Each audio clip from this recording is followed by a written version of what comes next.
Um oferecimento do próprio mediador que vai estar aqui, da Sotaque Creators. A gente vai falar agora sobre... A gente sabe que a influência, as marcas, às vezes acabam investindo num eixo meio sudestino.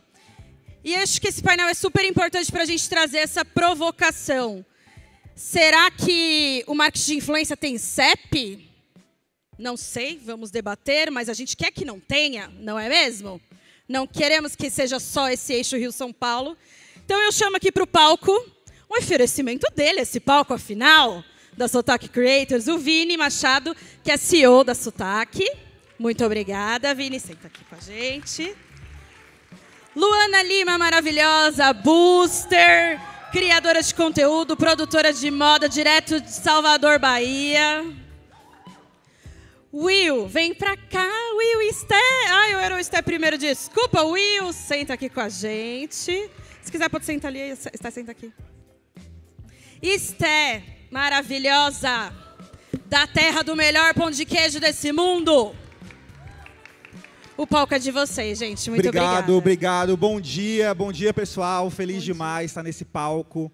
Olha, estar com vocês também é realmente um privilégio. Vocês são pessoas que inspiram muito. E eu sou da Sotaque. Só para contar para vocês rapidamente, a Sotaque é uma agência que conecta influenciadores com sotaques brasileiros, com grandes marcas, com grandes agências. Temos várias marcas no nosso portfólio e a gente tem uma provocação muito grande. Primeiro, o nosso slogan é a influência do Brasil de verdade. O que é o Brasil de verdade? Né? Será que o Brasil de verdade é só São Paulo? E a provocação desse painel ela é um pouco polêmica também. Porque a gente sabe que a gente precisa, obviamente, falar com todo o Brasil, com todos os sotaques brasileiros, mas a gente precisa morar aqui para conseguir fazer isso acontecer? Eu vou depois dar minha opinião, mas eu quero ouvir primeiro a sua opinião, Lu. Minha gente, bom dia. Muito feliz de estar aqui representando Salvador, junto do meu amigo também conterrâneo, e com essas pessoas que eu admiro muito. Eu entendi isso lá em 2019, né? Eu começo a criar, também fazer um resuminho da minha história. Eu vou pedir para colocarem agora, eu fiz um mapa muito ilustrativo da minha trajetória, se puderem colocar agora no telão, rapidinho, que eu já aproveito e respondo sua pergunta. Eu começo a criar em 2015, lá em Salvador, no Nordeste de Amaralina, onde eu morava. E aí, em 2019, eu entendo a minha profissão, né? E começo a monetizar na área. E eu vi que o mercado de Salvador era diferente, que talvez eu não conseguiria chegar nos lugares que eu gostaria na minha cidade, assim, muito antes da pandemia, em um outro momento de criação de conteúdo. E aí eu me mudo para São Paulo. E eu fiz esse mapinha, olha para cima, para poder ilustrar de maneira muito figurativa assim, essa trajetória. Eu saio de Salvador, vim para São Paulo em 2021, finalzinho da pandemia, tudo voltando a acontecer. E aqui eu consegui me conectar com marcas, com plataformas, contar a minha história. Mas não é que eu não conseguia contar a minha história em Salvador. Eu contei muito minha história em Salvador. Mas as marcas não viam Salvador. E isso, para mim, foi uma grande questão, assim, sabendo que temos muitas pessoas potentes, incríveis, com vozes, com conteúdos relevantes, mas sem visibilidade. Então, fazer esse movimento de vir para São Paulo, entender essa cidade que é muito difícil, ainda mais, acho que para quem não é daqui, culturalmente falando também. E eu precisei ser muito corajosa, assim, e assumir esse lugar de vir para cá e acreditar no meu sonho. E me mudei para o Rio, tem 4 meses, então eu estou bem nesse eixo Rio-São Paulo agora, fazendo esse movimento de voltar para Salvador. Vim para cá também, me trouxe uma oportunidade que foi levar marcas para Salvador. Eu fiz um trabalho muito bonito com o Tembice, que é Itaú, e eles falaram, a gente sabe que você mora em São Paulo, mas a gente quer você criando em Salvador, porque a gente quer essa relação com o Salvador. Aí, nosso contato, né? Falaram, a gente não se importa que você mora em São Paulo, mas a gente quer criação em Salvador. Então, isso para mim foi muito importante, porque eu consegui fazer esse barulho para falar, ó, sou de Salvador, quero trabalhar na minha cidade, mas precisei sair para poder ser vista. Então, isso aqui é uma trajetória muito resumida, legal, mas eu achei importante ilustrar. Então, cara, tu falando isso me dá um pouco de insight assim também. Eu sou cearense, né? Eu comecei minha vida inteira morei lá e há mais ou menos 3 anos eu vim para cá. E eu vim para cá porque eu realmente falei, cara, eu preciso ter uma agência que eu faça esse movimento, mas que nem todo mundo tem a condição e o privilégio de conseguir fazer isso. E eu preciso que, de alguma forma, eu consiga ver essas pessoas espalhadas pelo Brasil e fazer com que elas não se mudem para poder ter sucesso. Então, a ideia foi justamente ser essa ponte de descobrir esses talentos e mostrar para as marcas. Então, o que você fez também é muito corajoso, porque, obviamente, o que a gente deseja, o que a gente quer, é que, como o mercado está aqui, a gente não precise fazer com que todos os criadores se mudem para cá. Esté, você é de Minas, né? Como que é a tua relação em relação a essa questão geográfica? Eu morava no sul de Minas, então relativamente não era muito longe. Para quem não me conhece, sou Stephanie, criadora de conteúdo desde 2019, e eu morava em Poços de Caldas. De Poços para cá dá 3 horinhas de carro. Então, quando eu comecei a criar, jamais imaginava vir morar para São Paulo. Na verdade, eu sempre falei, nunca vou morar em São Paulo.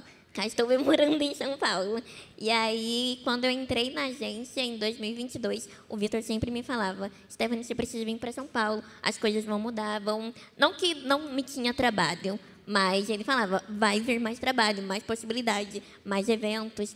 E aí eu resisti muito tempo, tanto que eu mudei para São Paulo agora, em abril desse ano. Então, sou recém-chegada na cidade e eu só vim porque eu cheguei num ponto de que eu não conseguia não vir mais. O ano passado e o ano retrasado, eu vinha praticamente todo mês para cá, para evento, e aí eu fazia bate-volta, ou às vezes eu ficava 1, 2, 3 dias, depois voltava, e aí começou a ficar muito cansativo esse deslocamento de vir fazer o que eu tinha que fazer, voltar para a minha cidade, e fora o gasto financeiro que dá também, né?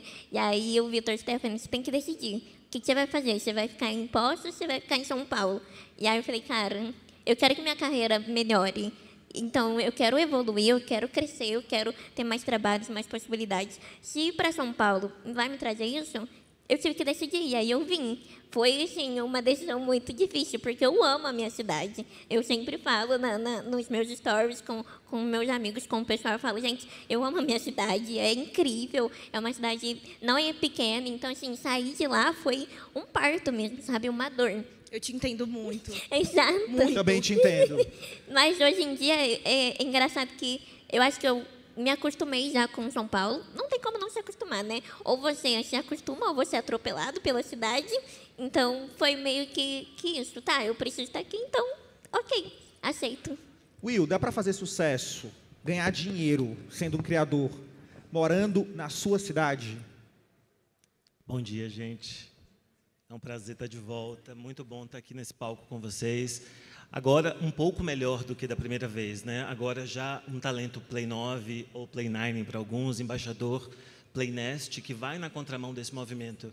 Eu quero fazer um destaque bem importante, porque não é fácil ser do Nordeste ou do Norte do país. Ainda há, sim, um resquício muito sério que tem uma referência com demandas mais profundas que talvez nem caberia em um tamanho de painel como esse, que a gente precisa dividir com respeito a cada história.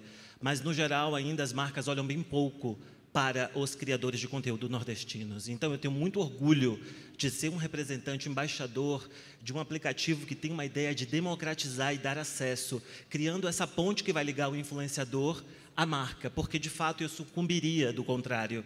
As festas, por exemplo, quando acontecem ainda de uma creator economy muito tímida no Norte e Nordeste, são bastante excludentes ainda com os criadores locais, muitas vezes até favorecendo o que se entende como centro do país, porque historicamente foi, de fato, uma divisão estratégica política, obviamente, e isso trouxe uma demanda muito ruim para os nordestinos, para as pessoas do Norte, e isso é muito plural. Tanto que, recentemente, eu fiz um conteúdo que diz que tudo que vem do Nordeste tem uma cara de regionalidade e aprisiona o criador. Nós não somos vistos de maneira nacional. A minha estratégia para furar a bolha foi não fazer o conteúdo da minha raiz especificamente, o que não me alegra. Prioritariamente, eu gostaria, mas talvez, se eu tivesse feito, eu não teria chegado até aqui. Eu precisava, porque o mercado me viria muito como regional. Hoje, eu estou na contramão porque eu tenho um suporte de uma expertise de empresa e de aplicativo, mas, de fato, fazer dinheiro apenas do Nordeste ainda é bem difícil, exceto para os que fazem tigrinho ou que estão dentro de um segmento corrupto e irrelevante. Então, a gente está falando bastante aqui sobre... Pelo que eu estou entendendo, todo mundo precisou morar fora para fazer sucesso. Existe uma demanda muito grande das empresas quererem que você seja estigmatizado para poder criar aquele conteúdo, quase como se fosse, vou criar um conteúdo para o nordestino, tem que ser assim, assim. Beleza.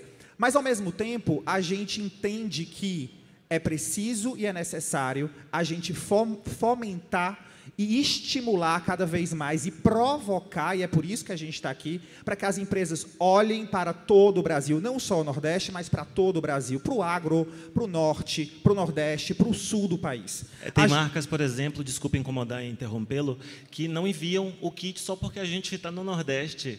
É porque ainda se fala de um Nordeste do cangaço. Nós não somos cangaço, nós estamos em uma urbanização também. Exatamente. As coisas estão mudando, E né? para além do kit, às vezes não paga o mesmo valor por a gente estar no Nordeste. A mesma campanha, o influenciador daqui ganhando 3x, a gente ganhando menos 1x. Exatamente. Então, assim, esse painel é para a gente provocar e falar, olhem para as outras regiões. Se tem marcas aqui, Salvador é potente, Minas é potente, Ceará o resto também. do Sul é potente, Ceará. E a gente precisa falar desse lugar, porque a gente está aqui porque a gente fez esse movimento e quem não consegue estar aqui? Exatamente. Entendeu? A gente, quando criou a Sotaque, foi justamente por isso. A gente está há 3 anos batendo na porta de todas as agências, de todas as marcas, para falar: o Brasil é muito grande e vai muito além disso que vocês estão vendo aqui.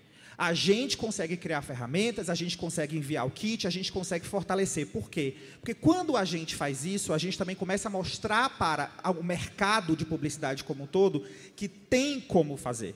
E muitas vezes o que eu percebo é que não é só uma questão de não quero trabalhar, mas como trabalhar. Existe todo um mecanismo na publicidade que tudo é muito rápido, tudo é muito para ontem. E encontrar empresas que conseguem fazer esse tipo de coisa é algo muito forte. Vocês sentem que existe um pouco de preconceito estrutural também? Porque eu vou falar por mim, assim, quando eu vim para cá e eu ficava realmente batendo na porta dessas agências, parece que as pessoas pensam assim: mas será que ele, lá do Ceará, sabe fazer esse trabalho bem feito? Será que ele entende mesmo de marketing? E aí, às vezes, a gente não sente o preconceito tão escrachado, mas ele é estrutural no sentido de: será que ele dá conta disso que ele está vendendo? Vocês já sentiram isso em algum momento? Eu, como Minas, assim, ainda na região sudeste, enfrento menos esse preconceito, né, do que das outras regiões, mas eu ainda sentia como se, tipo, ela é do interior, porque saiu de São Paulo, você já é interior, né, e aí eu sentia isso, tipo, nossa, mas na sua cidade tem shopping? Como se fosse a roça. E não tem nenhum problema se fosse da roça, porque dá para criar, dá para ter talento e criar conteúdo sendo regional ou não regional, dá para falar com o público. O nosso trabalho permite que a gente fale e a gente crie conteúdo da onde a gente estiver. A gente tem essa liberdade geográfica, mas eu sinto que ainda tem essa barreira de ela não vai dar conta, ou ela não consegue falar com esse público, porque ela não tem a linguagem, por exemplo, de São Paulo, que é uma linguagem mais acelerada, ou uma linguagem mais vamos botar a geração Z, que está aí em alta. Então, tem essa barreira estrutural das marcas de acharem que a gente não vai dar conta de alcançar esse público que elas querem. Quando cheguei aqui, uma das primeiras coisas que eu quis fazer foi mostrar que eu dava conta. Eu falei: eu não saí de Salvador, eu não saí do Nordeste de Amaralina para ser bonita em São Paulo, eu vou fazer acontecer. E as marcas ficaram muito surpresas, porque eu entregava roteiro diferente, entregava briefing, fiz cocriação. E eu quis mostrar que nós somos tão criativos e tão potentes. Então, eu acho que, para além do preconceito estrutural, tem um pouco de preguiça também do mercado de insistir e levar projetos, levar propostas, levar ativações, levar eventos. Como é que Beyoncé pega um jatinho e passa 15 minutos na boca do rio, em Salvador, e São Paulo não pode olhar para Salvador e falar: dá para fazer lá, sabe? Ou dá para fazer em qualquer região do Nordeste. Tem que vir uma outra pessoa de fora, numa cidade que é vista como não tem tanto potencial, para falar: olha, eu estou vindo aqui, porque ela não veio em São Paulo, sabe? Quis dar esse exemplo da maior, para falar que Salvador está no radar. E, para mim, assim como para a Esté também, todos os dias é muito difícil não estar em casa, assim. Não vou falar muito, senão vou chorar. Ai, meu Deus, coisa linda. Mas Porque para a isso. gente tem uma demanda, obviamente, de sentimento também, de raiz e ancestralidade. Eu quero fazer um acréscimo dentro dessa temática que a gente está dizendo, para vocês verem quão a relevância irrelevante faz muito sentido quando eu abordo influenciadores irrelevantes e como isso acaba impactando na visão sobre que tem-se do nosso povo, da nossa gente, sobretudo das pessoas do Norte e Nordeste. Não negligenciando a sua trajetória, obviamente, que também tem um recorte de dificuldade.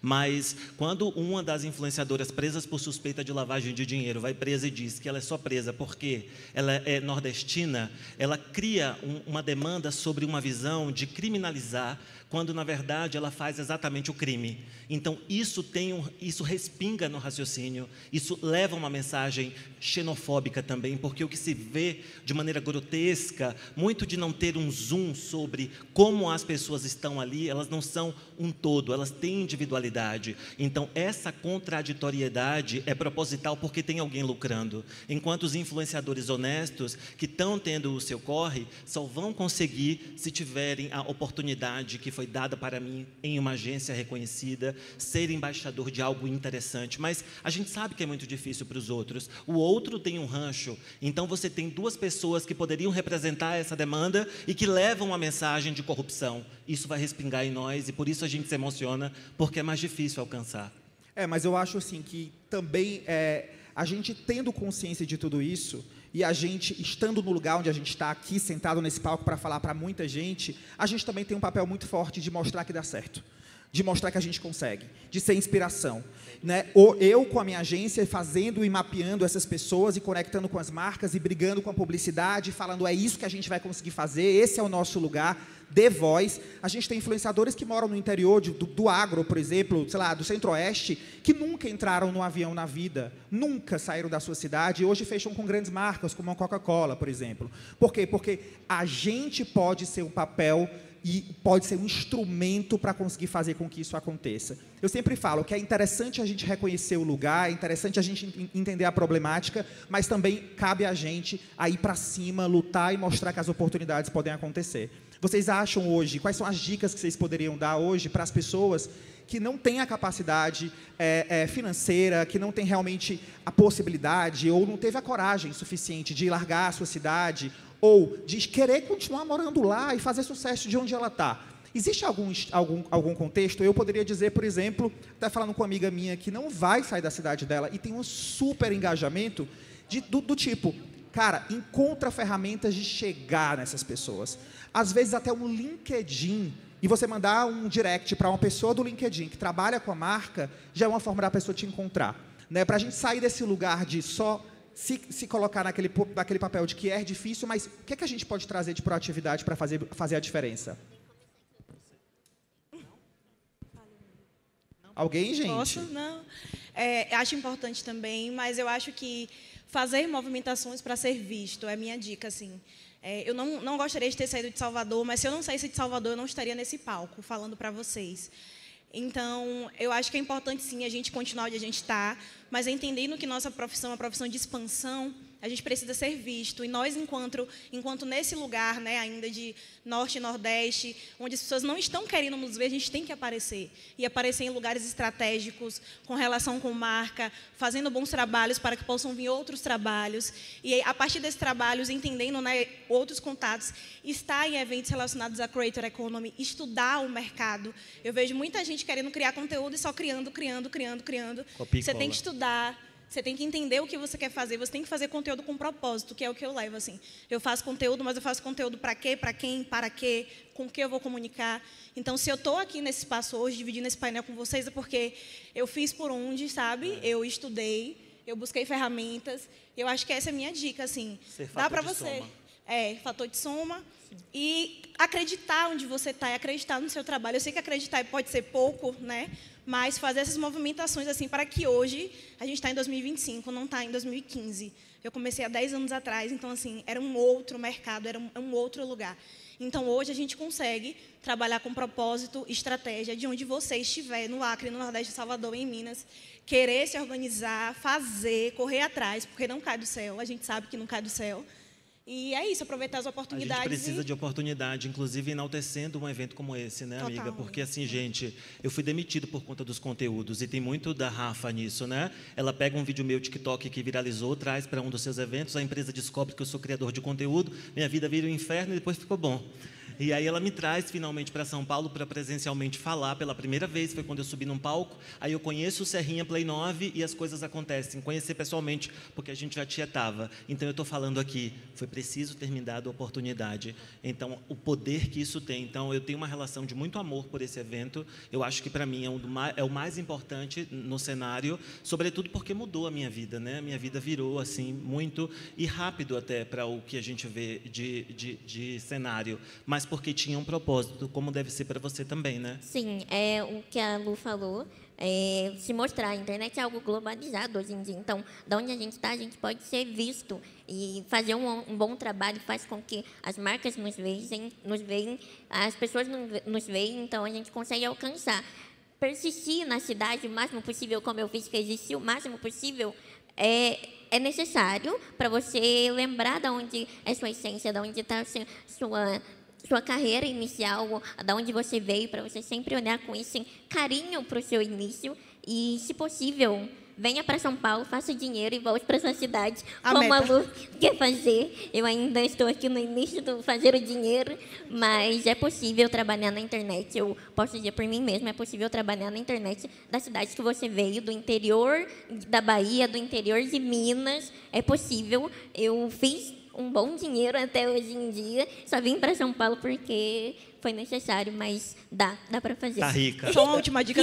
Mas quero. Só uma última dica. Para quem vem morar, encontrem respiros. Sim. Pra gente que não é de São Paulo é muito difícil. Muito. Extremamente. Então, assim, vão procurar uma praia, uma cachoeira, se conectem com a natureza para sobreviver aqui. Façam rede de apoio, amigos. Eu já tinha meus amigos aqui em São Paulo antes de me mudar. Vai tocar. Acabou! Obrigado, gente. Muito obrigado. Espero que vocês tenham gostado. E a gente está com o espaço da Sotaque. Vão lá, quem foi influenciador de outros lugares, vão lá procurar a gente também. Muito obrigado e até a próxima.